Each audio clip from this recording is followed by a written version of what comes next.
Oh, he's strong. Oh my god. And all of a sudden, he started sending me death threats and insults. Be careful what you say. And who was the worst interviewee? The guy is loud. You're looking at drinks. Who do you think is the most handsome player that you've ever had interviewed with? I'm gonna write you tomorrow morning like, are you okay? Are you alive? I love your earrings, by the way. Really? They're so pretty. Thank you. I love it. I'm gonna make it into truth or drinks. Let's cheers first. Cheers. Okay, how do you say cheers in Chinese? 干杯. Ganbei. Yeah. Ganbei. Ganbei. Ganbei. And in French, it's Sante. Sante. Sante. Sante. Oh, he's strong. Oh my god. Yeah, I know. Hi everyone, this is Cyrus. Welcome to our new program, Let's Have a Drink. I'm not sure if it's the traditional to start a new program or a new show with a special guest, because I guess so. It's how it is. And we're currently in Mexico City for the group stage of 2021 Worlds. And I'm so happy to be joined by our first guest, the amazing hostess from the LEC, Laure. Thank you so much. Thank you for having me. Thank you. Welcome, and please say hello and maybe kindly introduce yourself a little bit to the audience. Ni hao. Oh. My name is Laure. I'm the host and interviewer for the LEC. I've been working in Europe for 5 years now. As always, I'm super happy that I get to do content for the LPL because it's the best region and that's the region I enjoy the most watching. So thanks for having me. May I ask you, how much can you drink? Okay, Usually. so I'm French, so in France we drink a lot usually. Oh, like, really? I don't know if it's appropriate, but in France, when you have babies and they're crying too much, you dip your finger into like alcohol and you give it on their tongue so that they stop. Really? Stop crying. So I think the first time I tried alcohol without even knowing it, I was like 2-3 years old. So. Yeah. That's the first time I've ever heard this story. This is very European. Like, we're a very social country and we party a lot and we enjoy wine a lot. So I guess I should be fine, but we'll see. Okay, let's go truth or drinks first, because afterwards then I think I'm gonna be in the mood to answer the interview. So yeah. Okay, let's go. First. I actually prepare some questions for Yeah? her, and as well as some questions that I collected from the fans. So some of them will definitely be very, very spicy, and it will be her choice to drink. To skip the question, basically. God. Or just answer it. Who was the worst interviewee and why? Okay. You're looking at drinks. You're already looking at it. Okay, I'm gonna be honest. Really? I can't say his name. Okay. Because I work with him and he's an LEC player, but I can say why he's the worst interviewer, but I will drink because I won't say his name. Like, Yeah. I can't. Okay. I can't. Like, Okay. because if he Sante. Sante. Maybe you can guess. I'm gonna give you enough hints. Maybe you can guess. He's one of the players in the LEC. He's playing for a team that the logo is an insect. That's pretty easy to get. And it's super hard to work with him because he just gives like yes and no answers. So usually whenever I have to interview him, I have to think of questions where he can't say yes and no, so that I trick him and he has to speak. Honestly, he's a sweetheart. I adore him. He's super nice. But interviewing him is hard because he doesn't give me anything. And usually when you have 3 minutes interview, I have like 70% of the talk and he's like 30% for him because he doesn't say anything. I can imagine. But I like him, but he makes my job really hard. So next one, worst fan reaction you've ever had. It's really hard. Drinks again? No, because I think it's nice to talk about it, right? Because we're women and we work in esports, and sometimes I think people go a bit too far in the way they approach us. And there was this fan who was sending me messages and who met me, and at some point he got angry because he thought we were friends, and he got a bit ahead of himself, and he became super aggressive. And all of a sudden he started sending me death threats and insults just because I wasn't responding to his friendship.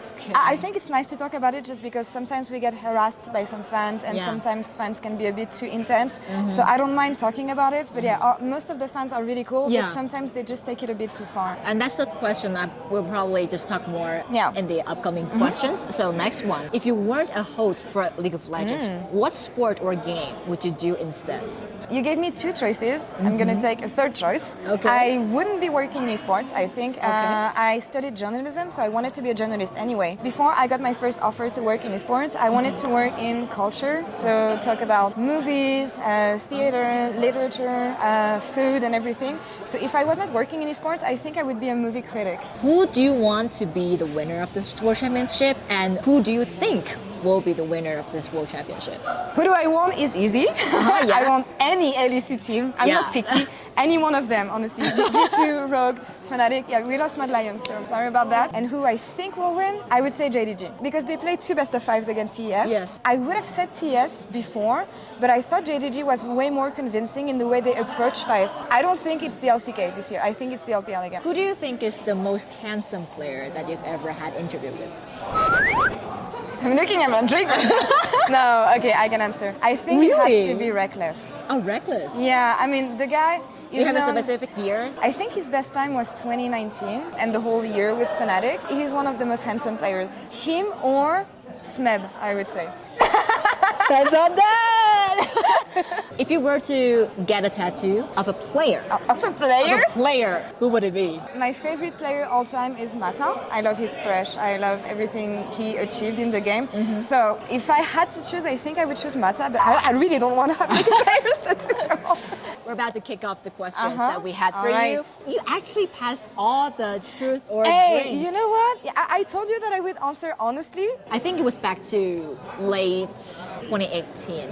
Yeah, that was the first time I got to know you because it took some time for you to fully host the LEC. Yeah. So that probably would be the first time that I get to, there's such an amazing host in the LEC. Before the EU LCS became the LEC, sometimes we will associate a certain label with the region, which would be creative. Yeah. So do you think, like till now, it's still a very astute adjective for the LEC right now? And if yes, what of the experience that you have had that made you feel this way? Or do you think there's another more apt word for the LEC right now? To me, it's not as true anymore. And I have the impression that my teams right now tend to follow what happens in the LPL or in the LCK and bring it to Europe rather than creating things themselves. I don't know why. Maybe the rosters don't trust each other enough, or I don't know. I think everything is a cycle. We had an amazing cycle up until 2019. Right now it's like the lower curve of the vague. But yeah, I don't think we're as creative as we were anymore. Maybe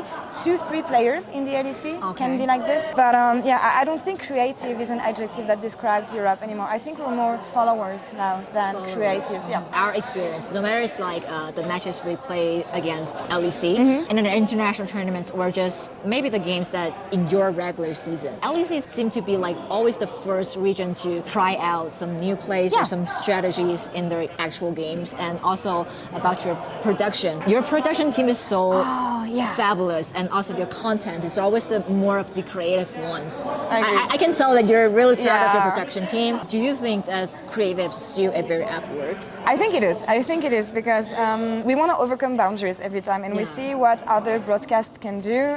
We don't want to be like a sports broadcast only.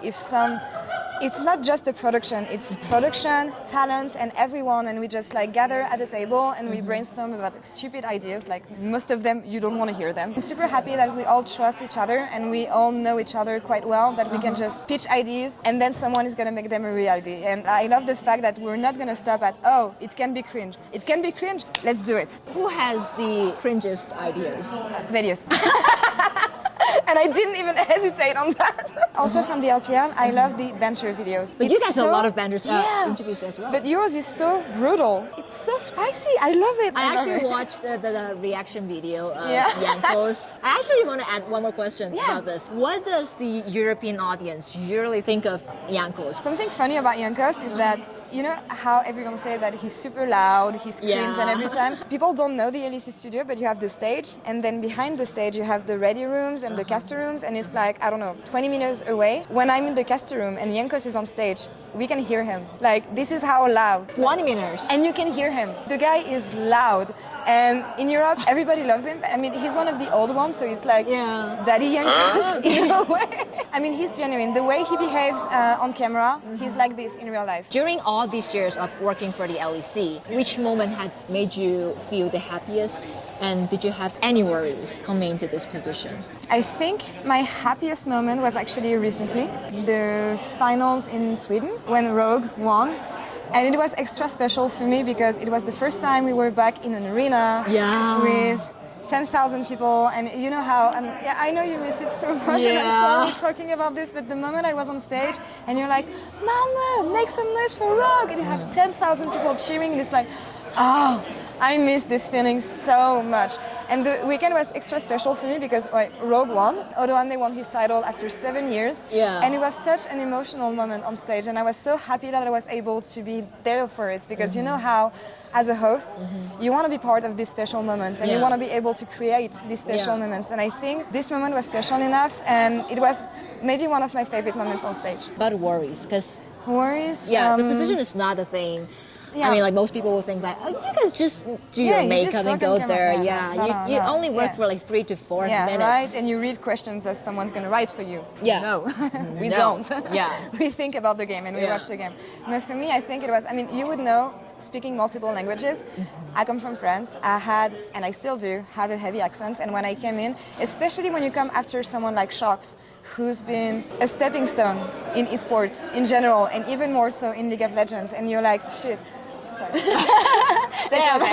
It's okay. I'm gonna have to not fill her shoes, but come after her. So I came as a rookie. I was really bad. I had a really strong French accent, and I was super worried that everybody would hate me, basically, and that I wouldn't be able to fit in. And it took some time, honestly. It took some time. I started feeling comfortable around 3 years ago, I would say. I've been working 5 years now. My biggest concern was my accent, how to work on it, how to be good, basically, because Shox was so good. She set the bar so high for all of us. That's true. And that's amazing. That's amazing to have someone to look up to. That's so good and it's so important in the industry. But when you're the person who comes afterwards, it's not easy at the beginning. Sante? Sante.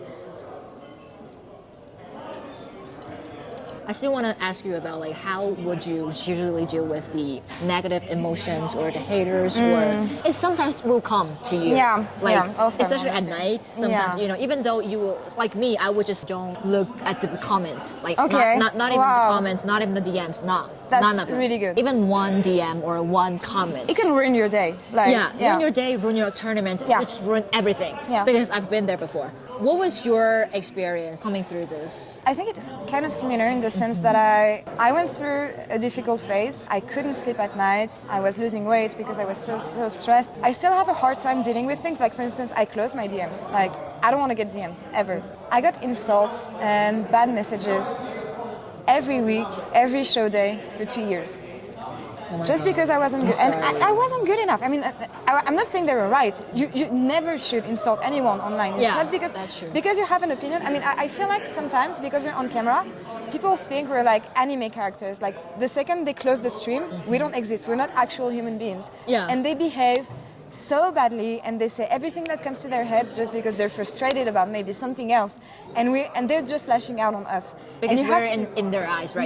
Exactly. That moment. And then you have to receive this hate and learn how to deal with it, and it's super hard. So I think the second you get confident in your craft and you say, that was good, I'm doing a good job. If someone says otherwise, they just don't know how I work and they just don't know what this work represents. So I think it was about taking a step back and learning how to trust myself more. But hate, I mean, be careful what you say. It's just more, way much harder than you expected. But the point is, so after I became a part of esports, there hasn't been even for 1 day or 1 second that I really felt I am confident with my job. Not even till now. And this is what makes you good. Pushing yourself. But that's the Pushing thing. yourself Sometimes you push yourself too hard, and that will crush you. I agree. I mean, one side is us, people are on camera, but also the players. The players too. The players, the players too.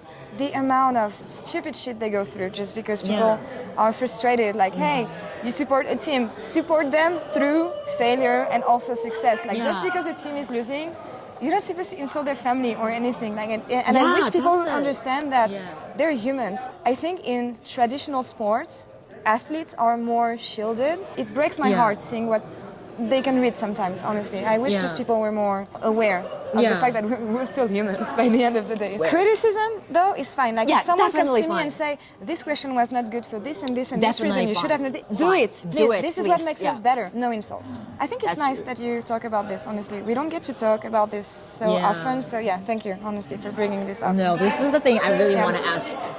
Because that happens so much. Yeah, it does. Just stop being this serious and strict with yourself. Oh my God, because I'm not that serious. Like I go out.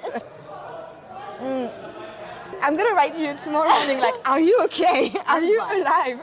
So another question about the production. How do you guys really prepare for your interviews? Like, do the production team gives you the answer, give you the questions? What about the regular season? I come up with everything. Usually we have... So basically like the same with us. Yeah, you too? Okay. Because for some reason, I know the LCK is different sometimes. They have their production team, So we have like an app where I can chat with my producer. So we watch the games. The point of an interview for me is to make the player shine.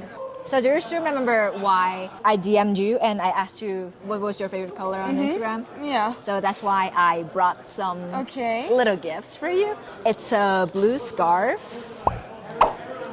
You can open it. Oh my God, the packaging is so cool. It's a blue scarf with white crane pattern on it, and it's from the Palace Museum. Okay. Oh wow. Yeah. Yes, the blue one. Very go-to color and your favorite color as well. It is. You will see me with this in the LEC. You know what I like to do usually? Like, I don't know if you saw this. I'm gonna show you the picture later. I'm gonna wait for group stage. Thank you. No, thank you. And it's you like it? I love it. Yeah. So this is a white crane. It's so pretty. Look at it.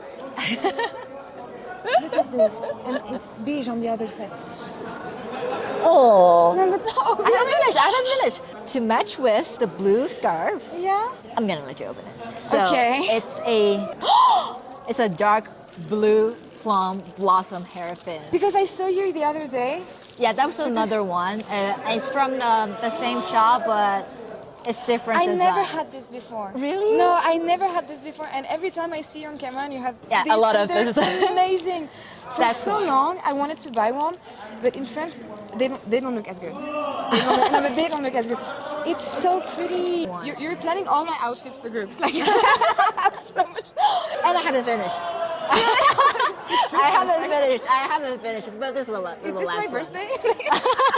And this one is a bookmark from another museum in China. It's from Xi'an Beilin Museum. I hope it can keep you company in your reading. I read a lot. I mean, my second favorite color is orange. So, and you didn't know that. And it's basically orange. Thank you. No, thank you. Thank you for joining me. Thank you. It was a great interview, honestly.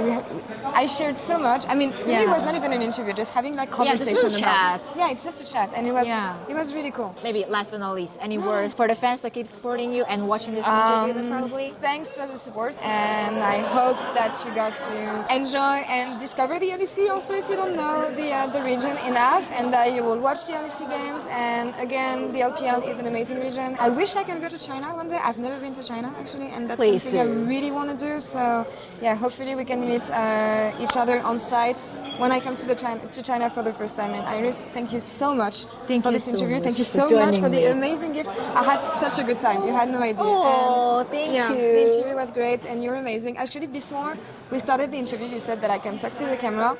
You can watch it back, but I said some stuff about you and how happy I was to see you. So happy we get to spend some time together at once. Yeah, really. Thank you for joining me. And anyways, we're seeing each other in New York. Yeah. You guys don't know like how much she really helped me during the playing stage. She did. No, she did. Hey, teamwork, you know? Okay, That's teamwork. how we do. One team. Even though we haven't finished our drink, which was a little bit off the concept of this program because the name of it, I actually haven't decided the name of the program, but it is what it is. And thank you for joining me because it was just a very sudden idea that jumped into my mind. And that was a great idea, honestly. Like, I hope you can make this a series and like. I hope that not Long Island next time. Don't take something else. Not in Mexico. Sante and Gambe. Gambe. That's the last thing for our program right here, and we'll see you in New York. So now that she's gone and that I can talk to you guys, I want to say that it's the first time actually that I get to meet Iris in an event because usually with COVID and everything, she was on site and I was doing interviews remotely from the LEC, and I'm so happy. I'm so happy that we finally get to hang out and share some time together during Worlds. And you guys are so lucky to have her as a host and as an interviewer. She's amazing. Like, she's really, really amazing, and she works so much and she's so good at everything she does. And yeah, so this stays between us. But yeah, I'm super happy that I get to hang out with Iris this time at Worlds and that we can do some content together. So yeah, it's gonna be great. It's gonna be great. And Thank you so much. Amazing hanging out with her. And Gracias. yeah, I hope we get to share more events together in the future. 不要内卷。不要内卷。 Yes， 不要内卷。不要内卷。